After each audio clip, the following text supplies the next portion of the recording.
Good morning, everybody. Thanks for joining us bright and early, 8:30 this Wednesday morning. We'll give everybody a moment to kind of join.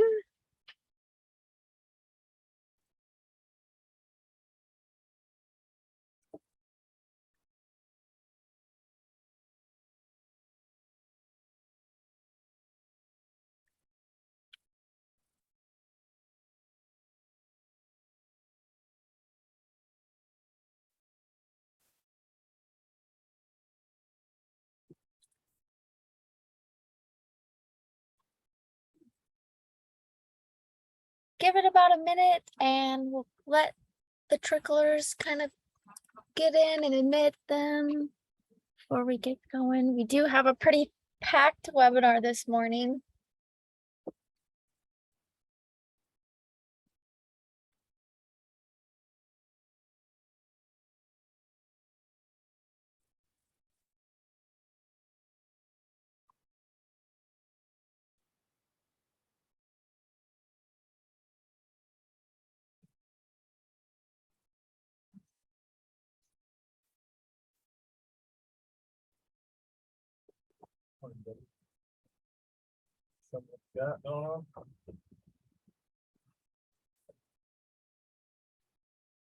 All right, let's run through the agenda real quick. And then, like I said, as you can see, we're pretty jam-packed today. And then we'd like to have some time for question and answers at the end if anyone has anything they'd like to readdress. So first, we're going to announce the meal of the month. It's kind of a new fun thing we are going to start implementing at our monthly webinars. We'll go over some verification topics. Quick reminder, I should say, for SFA on-site reviews and after-school snack program reviews, a little bit about carryover, just kind of going over that a little bit. And then Sean will take it away with some grant information, and supply chain assistance information. TJ has some updates as far as USDA foods and a quick reminder about the Turnip a Beet reward that was sent out from the SFSP team. And we do have an updated webinar scheduled to accommodate the upcoming holidays. So I hope everyone's having a great week so far and a great school year as everything is kind of ramped up and had a couple weeks to operate. So the Idaho Child Nutrition team would like to announce a fun, hopefully not burdensome, new thing we're going to introduce called Meal of the Month is what we're announcing it. And we would like to invite everybody to send us a picture of a tray, breakfast and or lunch, every month, or whenever you're extremely proud of a meal that you're serving your students. Go ahead and send the picture to Sharon, our administrative assistant, and I've had her email up, but it's all over our website. It's plastered everywhere. So and you've probably got communication from her. So please go ahead and send just a picture of the tray. We really want to capitalize on these great meals. And then hopefully we can have a collection of these to share at the end of the year.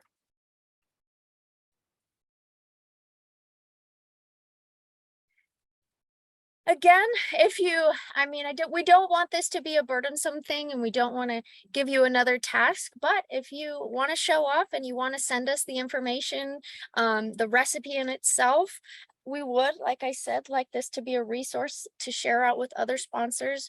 We're constantly getting questions about new recipes that are tried and true and work. So we would like to take a moment and share what you guys are doing between each other and send us what you have. Of course, you don't have to do this. It's not mandatory. You don't have to send us any information. Just the pictures will do.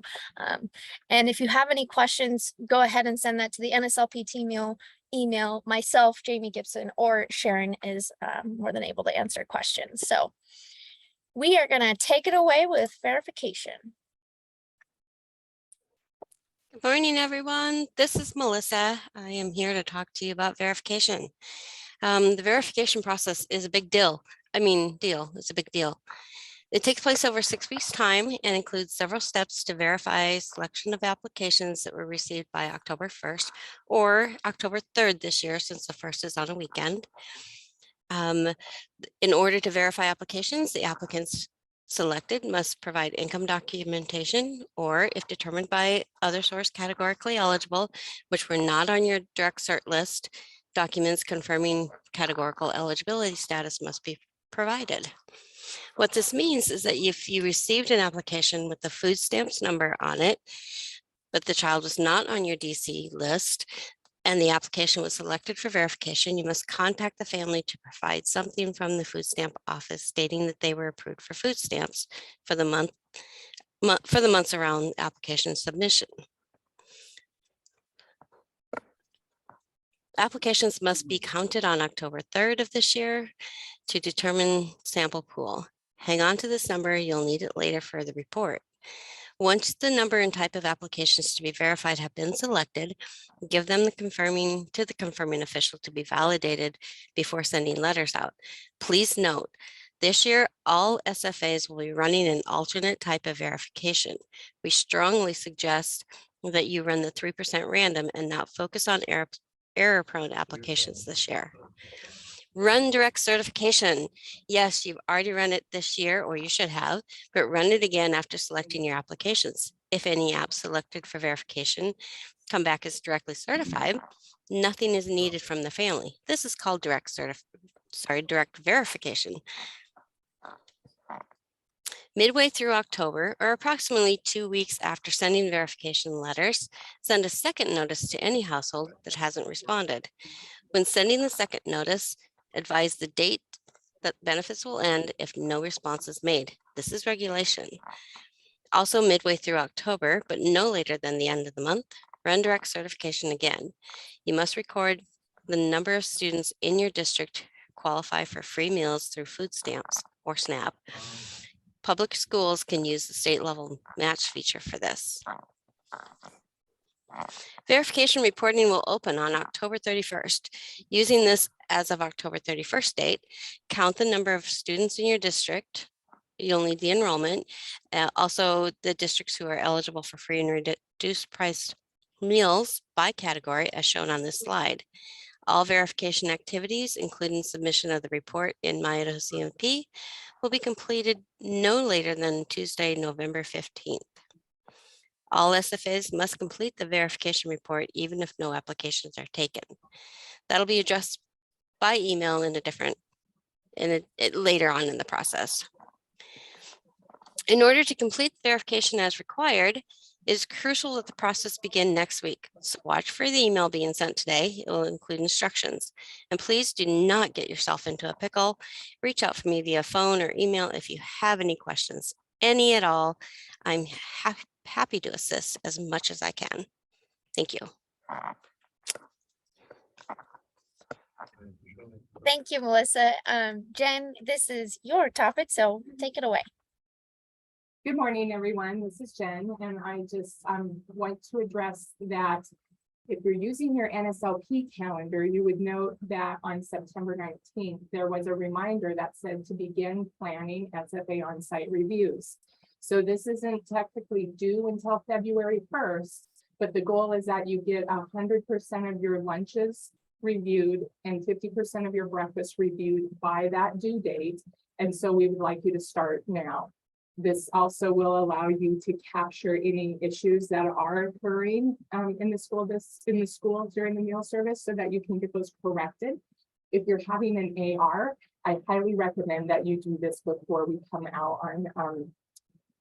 on your site, and we will be coming. I mean, we've already started ARs, so please make sure you try to do this even before we come, because you might be able to fix some errors before we come out and identify them. The form you will use is in section 11 of My Idaho CNP. This is a different form than what you use for the SSO on-site monitoring. They're similar, but they are different. We are back to using the regular program for NSLP and SBP.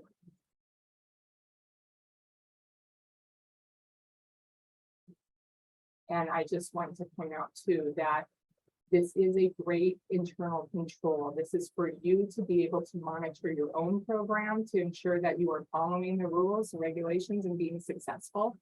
And that meal counting planning errors might be identified with processes during your observation. Also, if you are a one school operation, you are not mandated to do this on-site monitoring. However, it is a best practice and we highly encourage you to do it to ensure accuracy of your meal counting. Next reminder is about after-school snack program reviews. Some of you are just now beginning to start your after-school snack programs, but remember, after-school snack must be self-monitored at least twice during your operation. So once during the first 4 weeks. So if you have started, you need to be doing this soon, and then again before the program ends. The required form for after-school snack self-monitoring is in section 15 of my Idaho CNP download forms, and it will help you again try to capture if there's any potential issues that are occurring and you can get those corrected. Great, thank you, Jen. Jax is going to take it away for a quick reminder about carryover.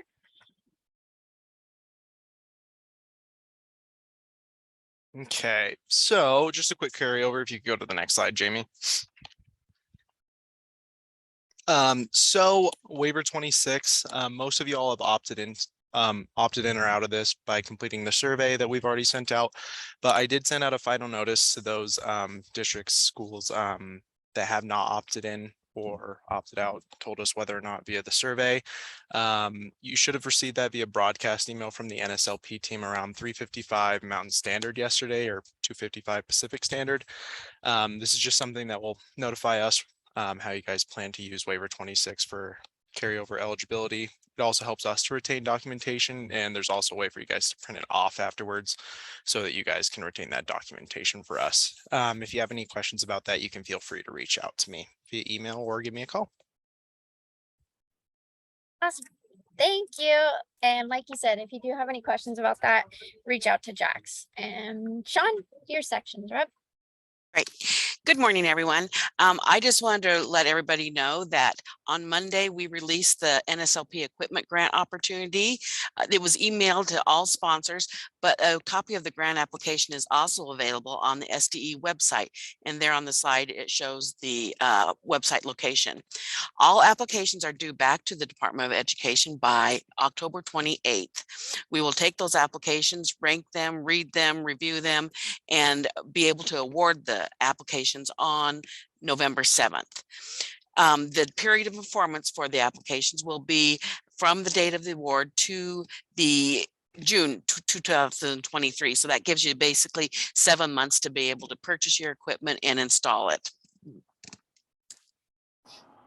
The eligible uses for the equipment grants are for a single piece of equipment. This year, we do have 114,774 available.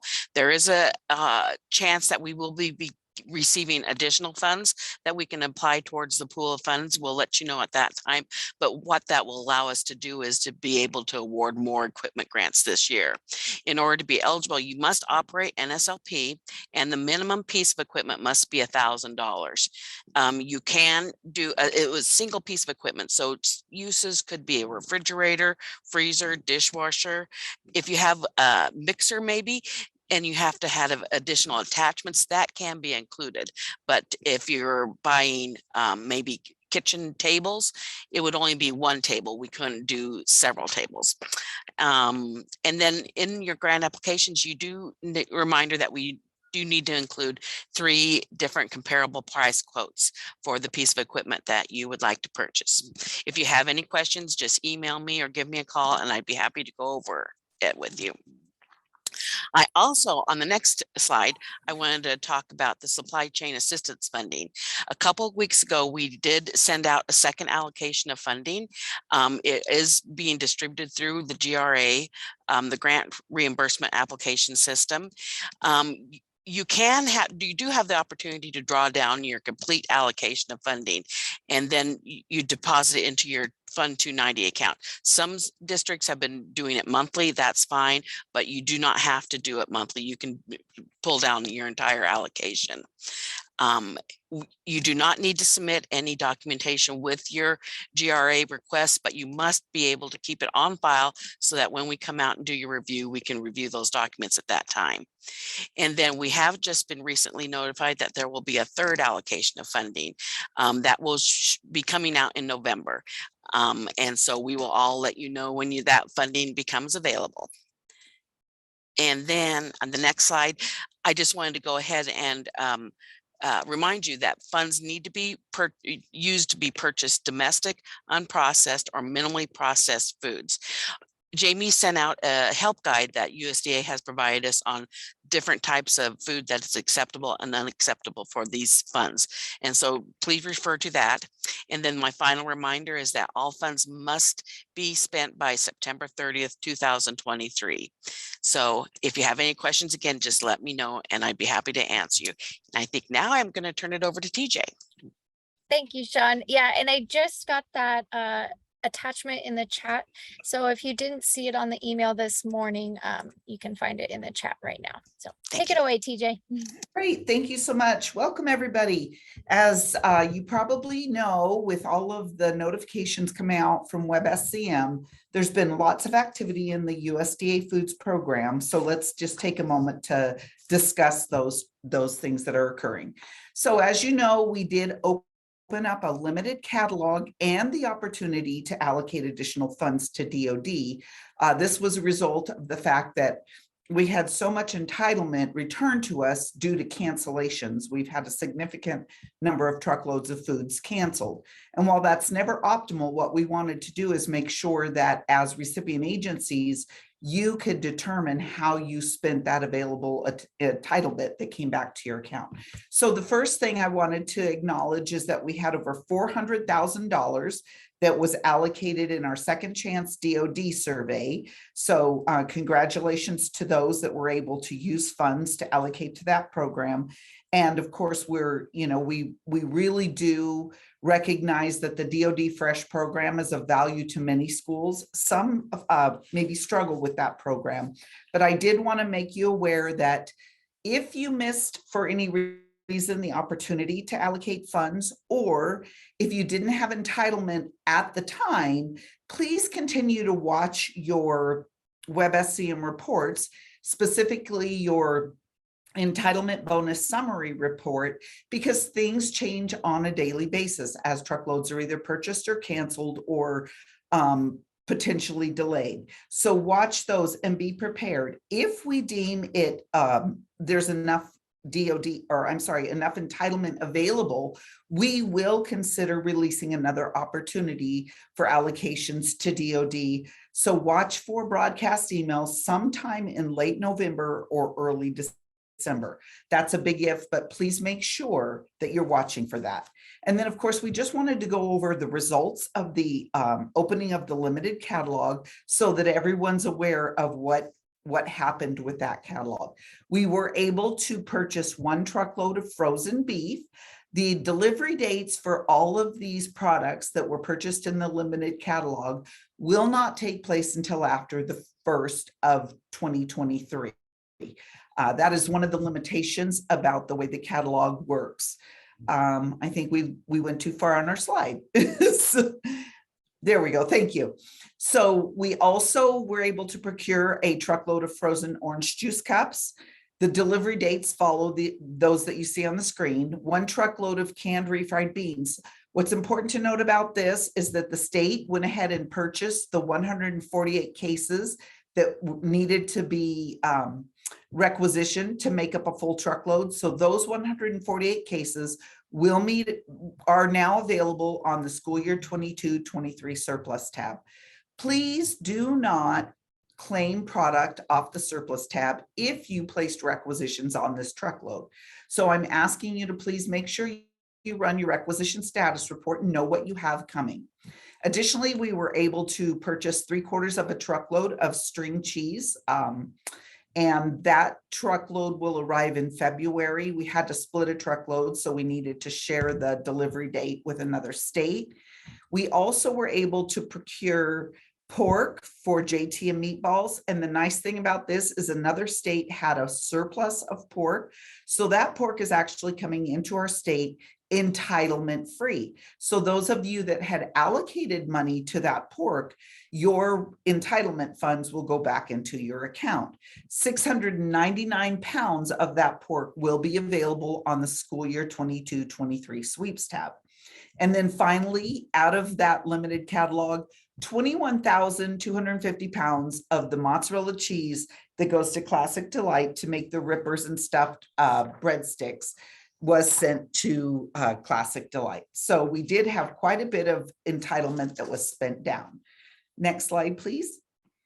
Now let's talk a little bit about fruit availability. As fruit is one of the meal components that's required, we want to keep you informed as to some things that are happening.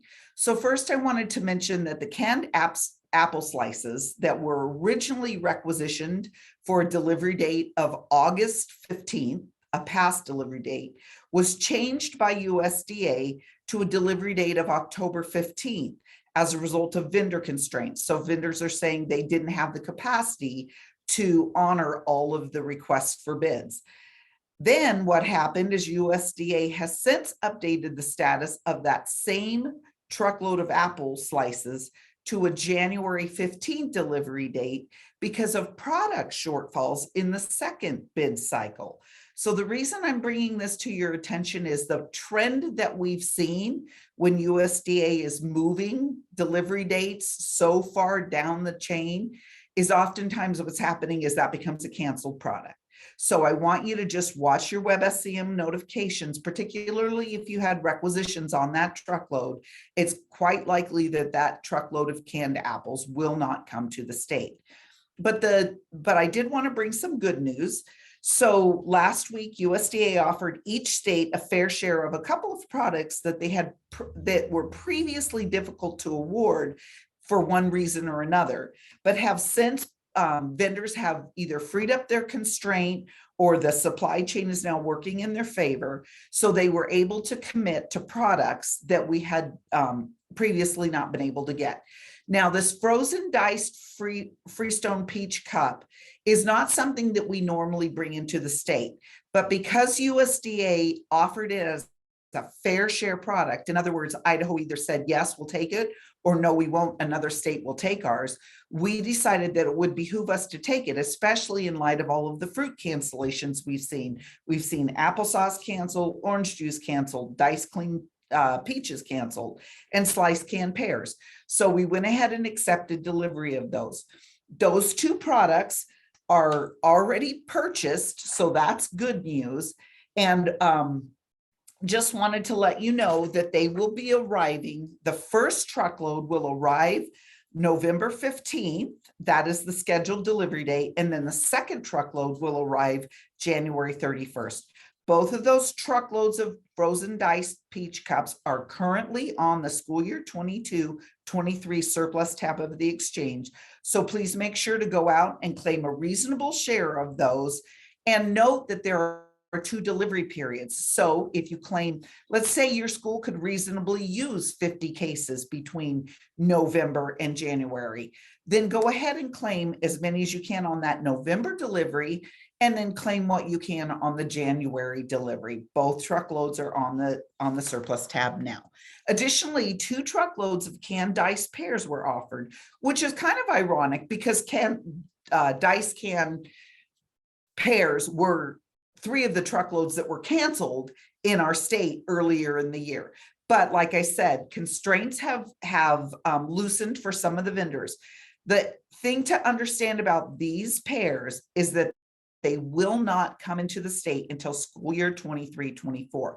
So the delivery options that were available were not until July of 2023. So Idaho accepted a July 15 delivery of diced pears, and then another delivery, a second truckload for August 31st, 2023. Both of these truckloads will be made available on the school year 23-24 surplus tab of the exchange when that school year document is released. But again, we don't release that document until sometime in July. So no need to worry. I just want you guys to be aware that those products will be out there and available, and pay attention to that when you're preparing for forecasting for your March 2023 ordering cycle, because that is the time that you start thinking about, what product you need to receive.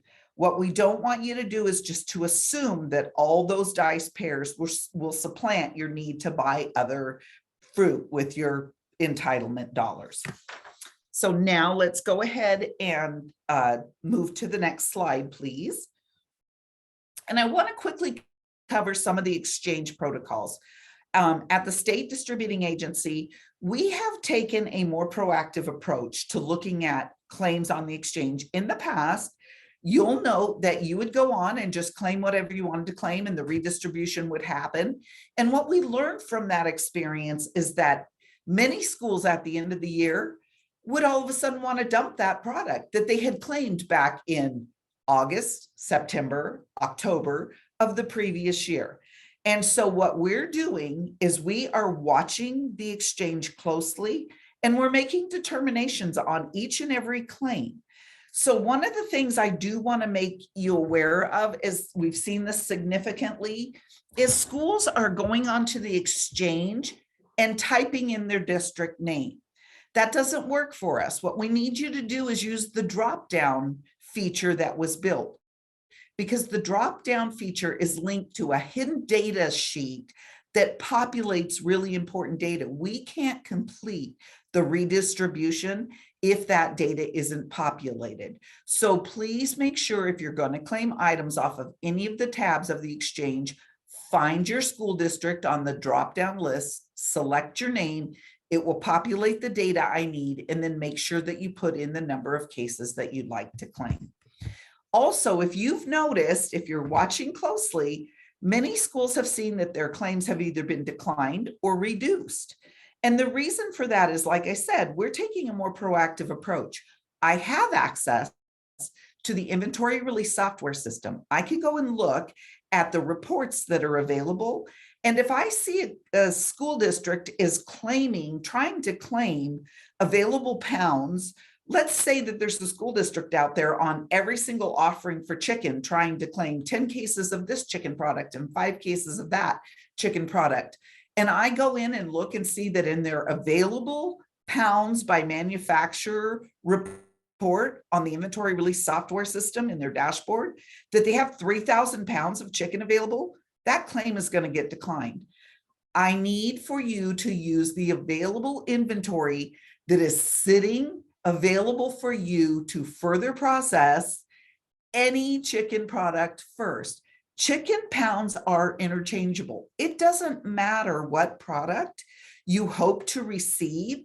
If you have pounds, you use them first. Once you start to deplete those pounds, then I am more than happy to redistribute pounds to you off of the exchange. But it's first in, first out. The same is true for your direct delivery products. I go in and look at the USDA live inventory, and if I see a school district on their live inventory has 150 cases of multitudes of products, and they're on the exchange under every single product claiming 20 cases here and 30 cases there, I'm going to reduce or decline those, because I need you to take the inventory that's sitting at the warehouse first.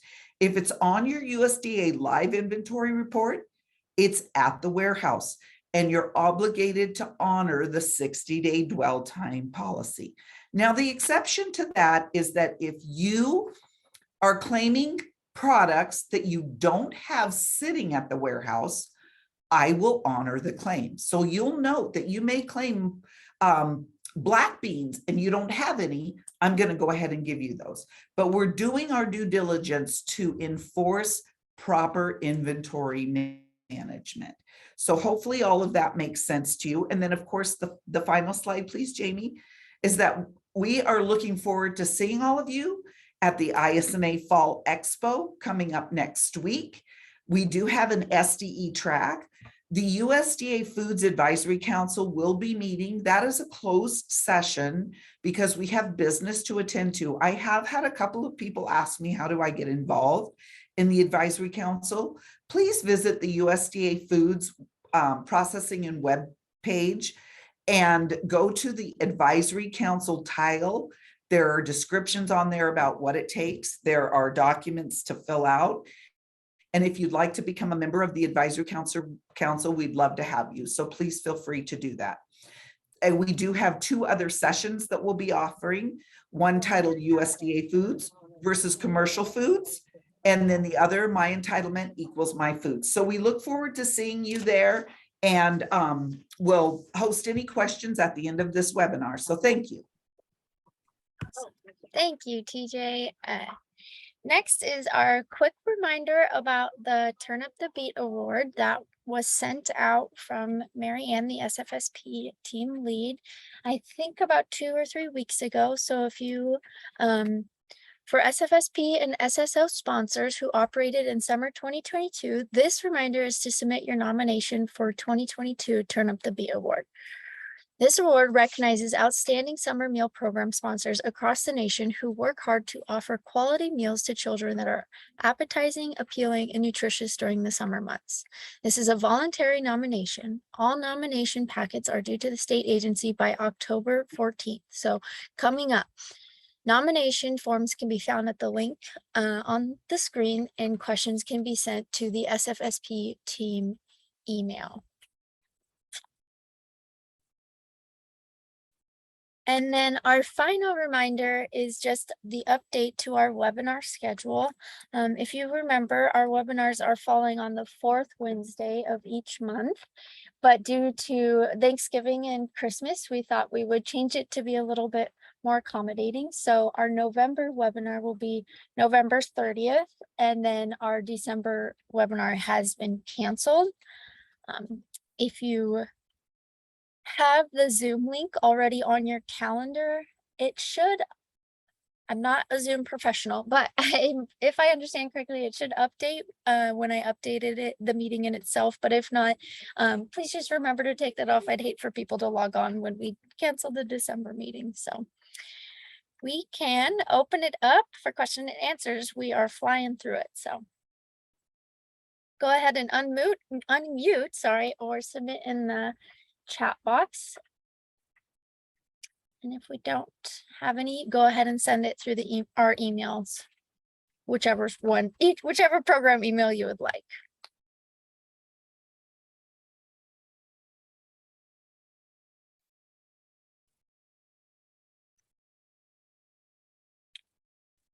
Well, I'll call it, and so we can give you back. Oh,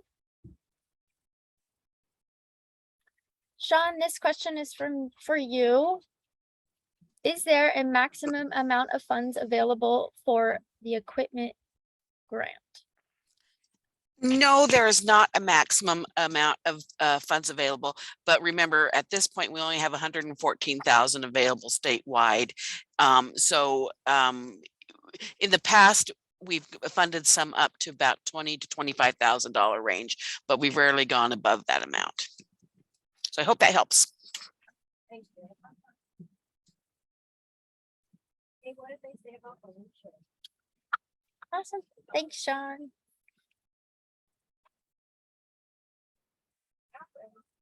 Oh, yeah, they have a big old circle around it with some other marks on the door, and then Anybody from CNP team have anything they'd like to bring up?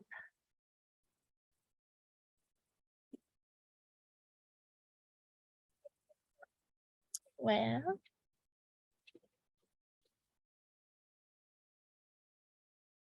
oh, Sean, this question's for you. Okay, when it comes to the equipment grants, can you apply for both schools in my district? Yes, you can.